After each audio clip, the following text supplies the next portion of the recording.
Kita bisa langsung mulai penjelasan mengenai blockchain dan Internet of Things atau IoT, menyatukan dua teknologi masa depan.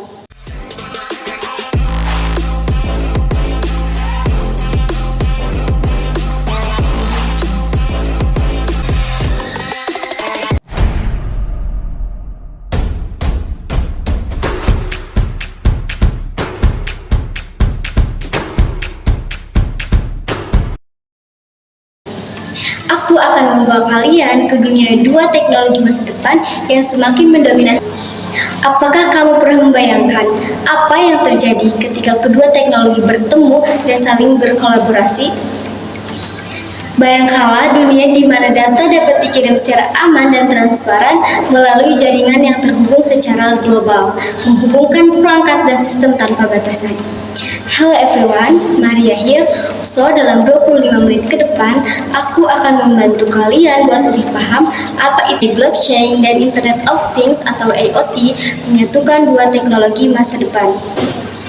First, sebelum aku bahas tentang Internet of Things atau IoT, aku bakal bahas terlebih dahulu mengenai blockchain. Perkembangan teknologi sekarang ada NFT, ada metaverse, ada blockchain. Nah, blockchain itu apa sih? Lantai-lantai apa? Ya, simpelnya itu, blockchain kayak Bank Indonesia. Kayak bank ketika kamu mau transaksi, mau transfer nih. Jadi bank harus cek dan mengotorisasi dulu, bener gak sih kamu punya duit dan mau dikirim ke si B. Tapi bedanya kalau Bank Indonesia itu sifatnya centralized atau terpusat. Sedangkan kalau blockchain itu decentralized atau tidak terpusat. Di mana ketika kamu mau melakukan transaksi harus ada beberapa miners atau ya bisa kita sebut mereka yang mengotorisasi transaksi kita dan memecahkan kode di mana mereka akan memverifikasi bener gak kamu punya duit dan mau ditransfer ke si B, dan nantinya akan terbentuklah sebuah rantai blok. Kayak gitu sih simpelnya, intinya transaksi aja di dunia digital. Kita bisa langsung mulai penjelasan yang detail mengenai teknologi blockchain. Teknologi blockchain adalah hal yang gak bisa dihindari kalau udah ngomongin cryptocurrency. Apa itu cryptocurrency? Jadi sederhananya itu, cryptocurrency adalah sebuah mata uang digital. Ia tidak tersedia dalam bentuk fisik layaknya koin atau uang tunai. Tapi perlu diketahui juga kalau blockchain itu nggak cuma bisa digunakan untuk dunia kripto aja. Soalnya teknologi ini tuh udah ada lama banget sejak tahun 1991. Teknologi blockchain bisa digunakan di berbagai sektor, gak cuma di sektor keuangan, tapi juga bisa di sektor real. Karena sebenarnya blockchain adalah tempat penyimpanan data di mana data itu gak bisa diubah atau diotak-atik. Jadi bakal aman dan kekal. Nah, ternyata ada 3 jenis blockchain. Nah, bakal aku jelasin satu-satu. Pertama, blockchain privat. Nah, jadi ada blockchain privat di mana yang bisa hapus datanya tuh cuma satu pihak aja dan dia juga bisa mengendalikan semuanya. Lalu ada juga konsorsium di mana cuma ada beberapa pihak yang bisa mengendalikannya. Dan yang terakhir ada blockchain public yang terbuka untuk semua orang dan juga transparan. Di dunia kripto sendiri, blockchain yang digunakan adalah tipe blockchain publik. Makanya orang tuh selalu bilang kalau cryptocurrency itu transparan. Tapi sebenarnya cryptocurrency itu setransparan apa sih? Apakah transaksi kita bisa jadi dilihat semua orang? Kalau ngomongin blockchain dalam konteks kripto sebenarnya simpel, karena intinya blockchain itu adalah sebuah tempat bergeraknya dan tercatatnya sebuah transaksi kripto. Pencatatan transaksi tersebut nantinya akan membentuk blok-blok atau balok-balok yang nantinya terhubung satu sama lain dengan yang namanya chain dan membentuk jaringan. Makanya namanya blockchain. Blockchain ini digunakan oleh yang namanya validator, yang biasanya dikenal sebagai penambang atau miner. Penambang ini adalah orang-orang yang memastikan kalau transaksi yang terjadi itu udah valid dan layak dicatat di dalam sebuah blok. Nah, mereka yaitu penambang yang udah melakukan validasi bakal mendapatkan reward atau imbalan yang berupa cryptocurrency. Jadi nih, kalau ada yang request membuat suatu transaksi lalu sudah disetujui dan dianggap valid, maka nantinya transaksi itu akan langsung otomatis terjadi. Diingat-ingat ya istilah penambangan ini atau miner ini, soalnya nanti bakal muncul lagi. Biar gak bingung untuk memahami soal blockchain, aku mau cerita sedikit nih. Kalian tahu kan notaris? Nah, fungsi dari notaris itu kan untuk memastikan sebuah transaksi itu valid atau resmi. Let's say ada namanya Joko dan Muluk, ingin bertransaksi jual beli tanah. Ada si Joko yang jualan tanah dan ada si Muluk yang mau beli tanahnya. Nah, dalam transaksi jual beli itu mereka pakai notaris biar transaksinya legal dan juga valid. Jadi kalau tanah itu kan rumit ya. Kalau misalnya cuma transaksi antara Joko sama Muluk doang yang sepakat tanpa validasi dari notaris atau pejabat pembuat akte tanah atau PPAT, maka transaksi itu tuh di mata negara belum valid atau belum terjadi. Nah, setelah divalidasi oleh notaris, nanti Joko sama Muluk itu bisa dapat yang namanya AJB atau akte jual beli. Tapi ternyata prosesnya belum sampai ini doang, masih ada proses lainnya. Jadi dari punya AJB ini mereka harus pindah lagi untuk urus sertifikat hak milik atau SHM yang biasa didapat dengan mengurus AJB tersebut dengan membayar pajak dan yang lainnya. Ini proses yang rumit dan panjang banget. Baru deh setelah dapat SHM, fix pindah nama kepemilikan. Tadinya namanya punya Joko jadi punya Muluk dan terdaftar di negara. Pusing nggak? Pusing kan? Makanya sekarang mau dibikin dengan lebih simpel dengan teknologi blockchain. Oke, kita coba solusikan keribetan tersebut dengan blockchain. Kita ganti analoginya dari yang tadinya jual beli tanah jadi jual beli kripto. Misalnya nih, si Joko pengen jual Bitcoin ke si Muluk yang pengen beli Bitcoinnya. Nah, transaksi gitu tuh bisa jadi lebih gampang. Pertama, mereka menggunakan bursa atau aplikasi buat transaksi jual beli. Si Joko ini request buat ngejual dan si Muluk nge-request buat beli. Nanti permintaan atau request transaksinya bakal masuk ke dalam blockchain. Di dalam blockchain, request Joko dan Muluk itu langsung dilihat sama validator atau miner tadi yang udah aku jelasin. Kalau udah valid, nanti otomatis transaksinya akan tereksekusi. Muluk dapat Bitcoinnya dan Joko dapat DIT-nya atau token lain yang digunakan oleh Muluk buat beli Bitcoin. Kalau dijual beli tanah tadi, itu kan ada pihak-pihak lain, kayak ada pihak pajak, pihak-pihak pencatat dan yang lainnya, yang harus disamperin dan diurus dan dibayar karena banyak banget lah pihak perantaranya yang harus dilewatin. Intinya ribet. Nah, di cryptocurrency ini juga sebenarnya ada pihak lain atau perantaranya. Biasanya si bursa ini nih yang akan ngasih jasa otomatis dan dia akan dapat fee-nya. Tapi si Muluk dan si Joko gak perlu ngurus pribadi kesana kemari karena semuanya tuh udah otomatis dari blockchain. Jadi bursa atau aplikasi yang mereka gunakan itu langsung dapat fee-nya yang udah connect dari sisi otomatis tadi. Ini penting terutama kalau mereka pakai DEX atau bursa yang terdesentralisasi yang benar-benar gak ada perantaranya. Kalau dicontoh di transaksi tanah yang tadi, pasti Muluk udah dapet SHM-nya, harus daftarin lagi kan biar tercatat oleh negara, biar semua orang tahu kalau tanah itu tuh udah punya Muluk sekarang. Nah, kalau transaksi di blockchain udah gak perlu lagi transaksi kayak gitu, karena semuanya udah otomatis dan langsung tercatat tanpa si Muluk harus lapor secara manual bahwa dia itu udah beli Bitcoin yang dibeli dari si Joko. Jadi kayak gitu sebenarnya, simpel kan blockchain itu. Untuk pemahaman lebih lanjut, aku bakal kasih sebuah video grafis mengenai blockchain berikut ya. Ayo kita membahas mengenai blockchain teknologi atau teknologi blockchain. Kalian pasti pernah mendengar kata Bitcoin dan blockchain. Atau bahkan mungkin kalian sudah sering membicarakannya. Kalau ngomongin cryptocurrency, pasti gak jauh-jauh dari blockchain. Tapi kamu tahu gak apa bedanya blockchain sama cryptocurrency? Terus gimana sih cara kerja blockchain?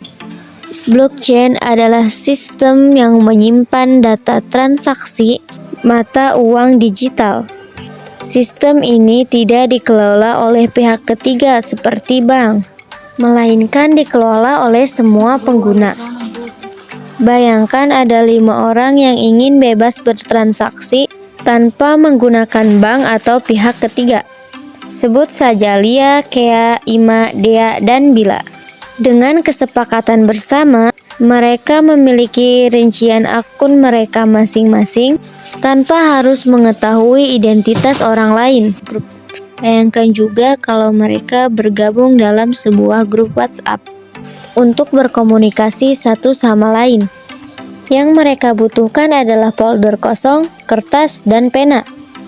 Mereka semua siap untuk mencatat seluruh transaksi keuangan mereka. Lia ingin mengirimkan Rp100.000 kepada Bila. Lia kemudian mengumumkannya di grup. Sebelum melanjutkan cerita 5 sekawan tadi, ada 3 hal yang harus kamu ketahui. Blok terdiri dari 3 unsur, yaitu data, segel baru, dan segel lama, sebagai referensi dari transaksi sebelumnya.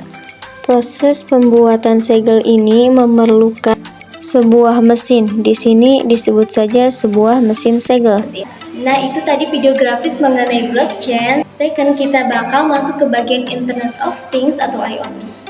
IoT itu merujuk pada jaringan perangkat fisik yang terhubung secara nirkabel dan dapat saling berkomunikasi dan berbagi data. Contohnya adalah kendaraan pintar, perangkat rumah tangga pintar, sensor industri, dan banyak lagi. Tujuan utama IoT adalah untuk menciptakan konektivitas dan kecerdasan yang lebih baik antara objek-objek fisik ini, memungkinkan pertukaran informasi yang lebih efisien dan pengambilan keputusan yang lebih baik. IoT dapat menghasilkan jumlah besar data yang dihasilkan oleh perangkat yang terhubung. Data ini mencakup informasi tentang penggunaan, kinerja, lingkungan, dan banyak lagi. Penggunaan data ini dapat memberikan wawasan berharga untuk meningkatkan efisiensi, keamanan, dan pengalaman pengguna. Gimana, masih bingung? Oke, aku juga bakal kasih video grafis mengenai Internet of Things agar kamu lebih paham. Apa itu Internet of Things? Internet of Things atau yang sering kita sebut IoT merupakan suatu konsep teknologi di mana suatu objek dapat melakukan komunikasi dengan objek yang lainnya tanpa memerlukan komunikasi dari manusia ke manusia ataupun manusia ke perangkat komputer dengan terhubung internet. IoT sudah banyak diterapkan di berbagai bidang. Salah satunya dalam bidang industrial yang biasa kita sebut IIoT atau Industrial Internet of Things. Keuntungan diterapkannya IoT di industrial, kita bisa memantau banyak mesin dari satu perangkat dengan waktu yang lebih efisien dan dapat terfasilitasi dengan kemudahan yang diberikan oleh IoT. Bagaimana IoT bekerja? Internet of Things bekerja dengan cara memanfaatkan sebuah instruksi pemrograman yang tiap perintahnya dapat menghasilkan interaksi antar perangkat yang saling terhubung satu sama lain secara otomatis tanpa campur tangan manusia. Setiap device yang ada dihubungkan dengan platform IoT yang menyebabkan device tersebut dapat berkomunikasi dengan mengirimkan data yang dimiliki oleh masing-masing device. Data-data yang dikirimkan akan disimpan dalam satu database yang berperan sebagai penyimpanan data agar dapat dilakukan analisis lebih lanjut. Apa saja keuntungan menggunakan IoT? Yang pertama, dapat menghemat tenaga karena tidak perlu lagi campur tangan manusia. Lalu, waktu yang lebih efisien dalam melakukan pekerjaan. Dan yang terakhir, dapat bekerja 24 jam tanpa takut ada kesalahan data. Mari kita bahas lebih lanjut mengenai IoT atau Internet of Things. IoT atau Internet of Things merupakan teknologi yang memungkinkan benda-benda di sekitar kita terhubung ke internet. Teknologi ini ditemukan oleh Kevin Nation pada tahun 1999. Hingga saat ini, teknologi IoT sudah dikembangkan dan mulai diaplikasikan. Salah satu produknya yang paling akrab dengan kita adalah layanan GPS. Cara kerjanya, setiap benda yang terhubung ke internet bisa diakses di mana saja dan kapan saja. Bayangkan ketika kita meninggalkan rumah, ternyata lupa mematikan TV, Kita bisa mematikan dari jarak jauh hanya dengan mengirim pesan ke rumah kita. Rumah, tolong matikan TV. Bahkan bila kita sedang dalam perjalanan dan tiba-tiba terjadi kecelakaan, CCTV di jalan raya dapat mendeteksi adanya kecelakaan lalu lintas, lalu memberikan informasi kepada sistem dan mengabarkan kepada rumah sakit terdekat untuk mengirimkan ambulans. Sementara itu, jam tangan pintar yang digunakan oleh korban kecelakaan dapat memberikan informasi tentang kondisi tubuh korban dan memberikan kabar kepada keluarga atau kerabat terdekat. Saat ini, Indonesia sendiri sudah menerapkan IoT pada proyek-proyek Smart City di 23 kota.